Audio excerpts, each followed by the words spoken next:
previous job at the Wildlife Conservation Society, we did a lot of work in the wildlife health and the One Health concept. Mhm. And I think, I mean, let us not forget that so many of the diseases that we're looking at and confront are zoonotic in origin. Not all, but the majority are. Yep. I think one of the things that's been very clear is that a lot of these have to do with things like wildlife consumption, illegal wildlife trade. And there's no doubt that as we have more and more people living in the forest and more people consuming, putting pressure on this, it really has a huge impact on this. One of the studies that we worked on about 3 years ago, early in the pandemic, was actually looking at the study of some forest rats in the markets of Vietnam. What was fascinating is when you looked at these things, it was actually doing samples. Some of the wild population of the rats, all of these have different kinds of diseases that they're carrying around.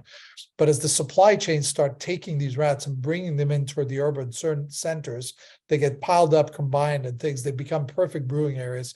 By the time you get these rats in the markets in Hanoi and other places, you'd literally have dozens of these viruses that were out there being used. So I think there's a real question here, and that's why controlling wildlife trade is a key area, especially for mammals and for some of the birds. I think that's a key issue.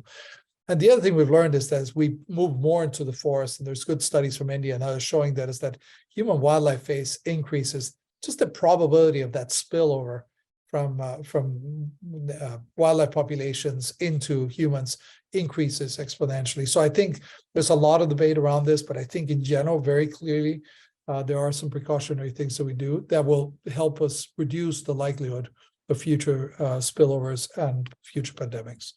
And a lot of what's being looked at is the concept that some of you know is the whole view of One Health, which I think is getting more and more traction, which ties back to the idea of sharing this planet with many other species and living in one nature.